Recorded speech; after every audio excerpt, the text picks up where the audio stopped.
Have you ever wondered what would happen if one day, right in the middle of your most ordinary and boring days, an invisible call suddenly changed the direction of your whole life? Before we go into each detail, I invite you to watch this video until the end. Because hidden behind the burning bush in the desert long ago is not just a miracle.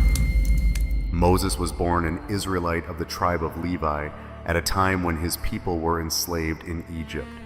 They lived as laborers, hauling bricks and stone under cruel whips.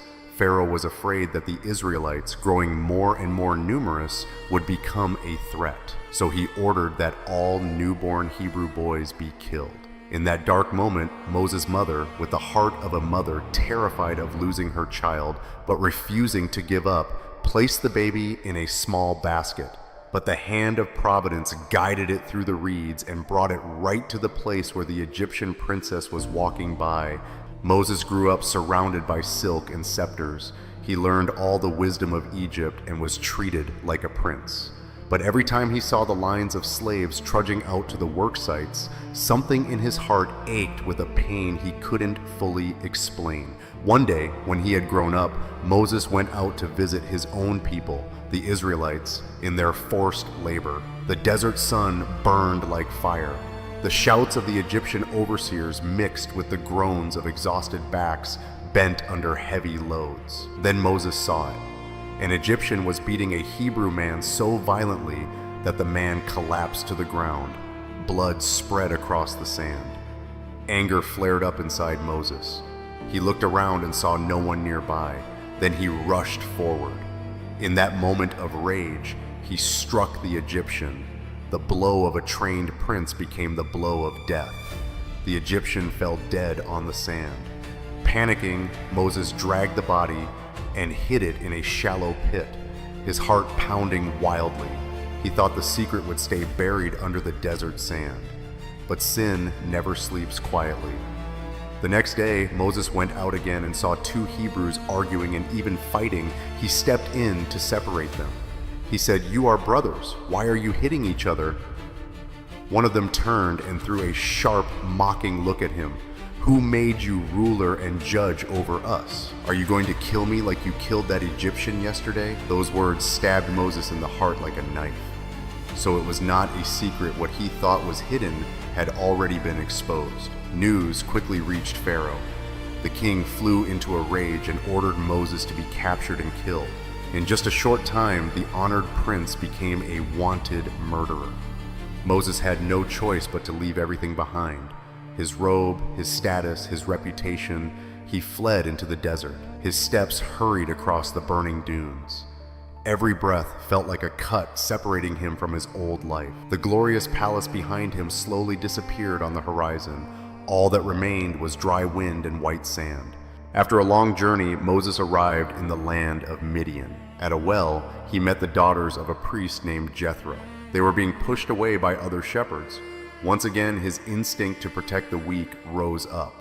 Moses stepped in, defended them, and helped them draw water for their flock. From that one act of kindness, he was invited into Jethro's home. Over time, he became part of the family and married one of Jethro's daughters, Zipporah. The years that followed seemed calm and quiet. From prince to shepherd, Moses now spent his days leading sheep across dry hills, listening to the wind whistle through the rocks. At night, when everyone else slept, there were probably moments when he lay awake, remembering the body buried in the sand, remembering the contemptuous eyes of his fellow Hebrew, and asking himself, "Who am I, really? Am I an Egyptian prince or a lost Israelite? Am I a hero or a criminal?" Meanwhile, far away in Egypt, the Israelites still groaned under the weight of slavery. Their cries of suffering rose to God like ceaseless incense. Then came a certain day that at first looked no different from any other. Moses led the flock farther than usual. The path was steep and full of sharp rocks, but the sheep kept grazing. The sky was cloudless. The desert sun poured fire onto the cracked ground. Each step Moses took in the sand carried the weight of his past. He came near a mountain called Horeb, the mountain of God. And there, in what looked like the most desolate place, something completely unexpected happened. From a distance, Moses saw a bush. But there was something strange about it. The bush was on fire. Flames blazed like sharp golden blades, licking over every branch and every leaf. The shepherd in him immediately paid attention. Fire in the desert is always dangerous. But the longer he looked, the more astonished he became. The bush was burning fiercely, yet it was not being consumed. No branches were breaking. No leaves were falling. Moses frowned and said to himself, I have to go over and see this strange thing. Why does the bush burn and not burn up? He took careful steps toward it. The sand crunched under his feet. The wind carried scorching heat. Right as he came close, a voice called out to him. It was strong yet warm, as if it reached straight into the deepest part of his soul. Moses! Moses! His whole body trembled. In that empty desert, with no one else in sight, his name was being spoken so clearly. Moses answered, his voice shaking, Here I am. The voice continued, Do not come any closer. Take off your sandals, for the place where you are standing is holy ground. Moses bent down, his hands shook as he removed his dusty sandals. He felt the ground beneath his feet suddenly seem different, as if every grain of sand was glowing. He covered his face, afraid to look directly at the blazing bush. The voice spoke again, deep and full of love. I am the God of your father, the God of Abraham, the God of Isaac, and the God of Jacob. Hearing this, Moses was even more afraid. All the stories he had heard about the forefathers and the God who led them suddenly became real. The God his father had talked about was no longer a distant idea. He was right there in front of him in that unconsumed fire. God said, I have seen the misery of my people in Egypt. I have heard them crying out because of their slave drivers. I know their suffering. So I have come down to rescue them from the hand of the Egyptians and to bring them up to a good and spacious land, a land flowing with milk and honey. Now I am sending you to Pharaoh to bring my people, the Israelites, out of Egypt. Moses was stunned. Those words struck him like lightning in a clear sky. He, a runaway fugitive, a shepherd with nothing in his hands, was being given the task of confronting the mightiest empire of that time. He quickly answered, Lord, who am I that I should go to Pharaoh and bring the Israelites out of Egypt? I have no status. I have no influence. God replied in a short, powerful sentence, I will be with you. That sentence dropped like a heavy anchor into Moses' trembling heart, yet fear still stirred inside him. Moses asked, If I go to the Israelites and say, The God of your fathers has sent me to you, and they ask me, What is his name? What shall I tell them? God said, I am who I am.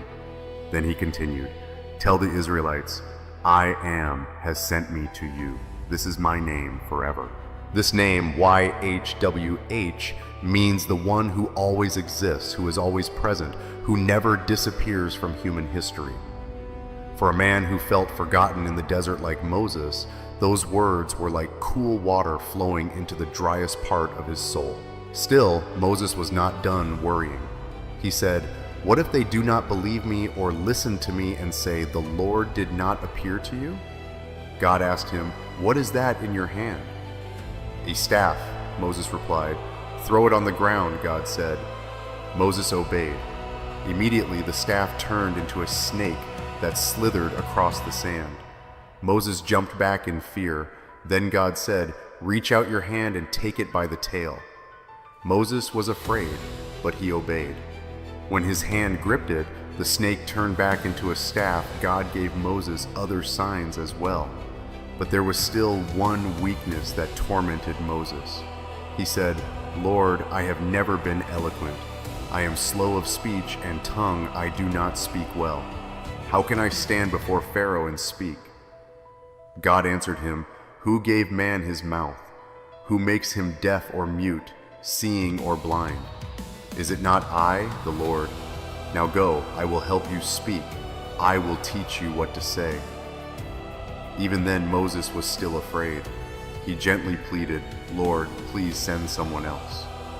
So God told him that his brother Aaron would go with him. He will be your mouth, and you will be like a guide to him, speaking my words. Take this staff in your hand. With it, you will perform the signs." When the conversation ended, the bush was still burning, but Moses was no longer the same man. He was no longer just a fugitive. He was a man sent on a mission. He was no longer just a guilty man. He was now an instrument of mercy. Moses went back to Jethro and asked for permission to return to Egypt. The old priest blessed him. Moses gathered his family and set out, holding tightly to the staff in his hand. It was the symbol of a brand new calling. The story of Moses being called by God on the mountain is not just a tale from thousands of years ago. It is a mirror that reflects our lives today. Maybe you are like Moses. You carry wounds from your past. You have mistakes you want to bury. You live through long, boring desert years where it feels like nothing is happening. But God has not forgotten you. He still sees you. He still hears your quietest sighs, and He is still patiently waiting for the day. He calls your name in the middle of something that looks completely ordinary. He can turn an ordinary thorn bush into a place blazing with His glory. He can also take your weaknesses and brokenness and turn them into signs of His love.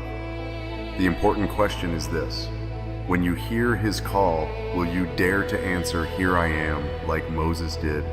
And who knows? From the moment you say that simple yes, a new chapter of your life may begin, just like that day long ago in the desert of Sinai.